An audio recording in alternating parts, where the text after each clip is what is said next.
বরিশালে কোরবানির ঈদকে সামনে রেখে গরু ছাগল লালন পালনে ব্যস্ত সময় পার করছেন খামারিরা জানান কয়েকদিন পরেই হরদমে শুরু হবে কোরবানির পশু কেনা বেচা।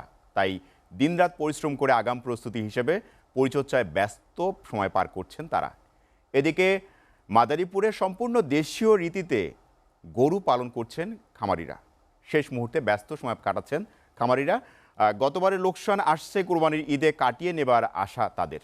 বরিশাল থেকে মুজিবুর রহমান ও মাদারীপুর থেকে প্রতিনিধি জাকির হোসেনের প্রতিবেদন। কোরবানির ঈদকে ঘিরে পর্যাপ্ত পরিমাণের দেশি জাতের গরু ও ছাগল পালন করা হয়েছে বরিশালের বিভিন্ন খামারিতে। পশু খাদ্যের দাম বেশি হওয়ায় গরু পালনের খরচ অনেকটা বেড়েছে।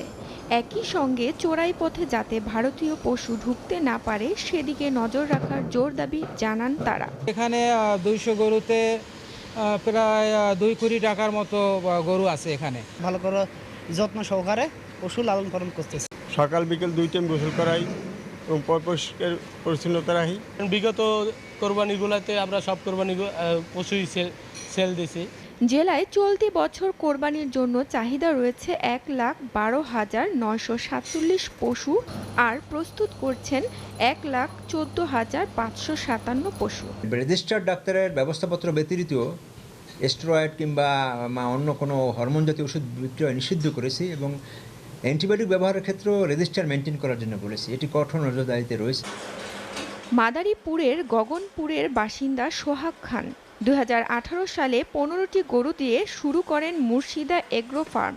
5 বছরের মাথায় এখন তার 35টি গরু সম্পূর্ণ দেশীয় পদ্ধতিতে মোটা তাজা করছেন।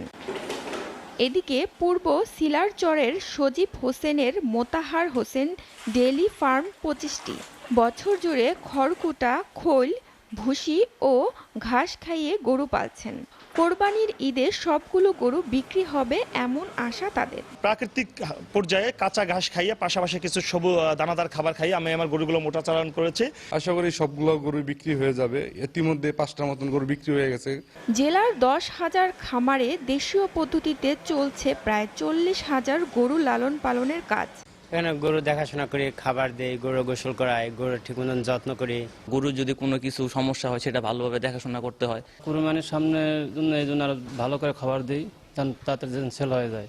জেলার সবগুলো খামারে দিনরাত সমানভাবে ফার্মের গরুগুলোকে কোনো ইনজেকশন ও ওষুধ ছাড়াই দেওয়া হচ্ছে দানাদার খাবার।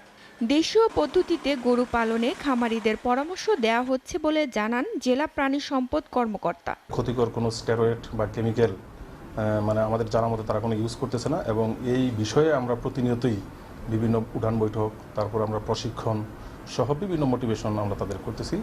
ভারত থেকে গরু আমদানি বন্ধ করতে পারলে ন্যায্য দামের প্রত্যাশা খামারিদের। এসিটিভি নিউজ ডেস্ক।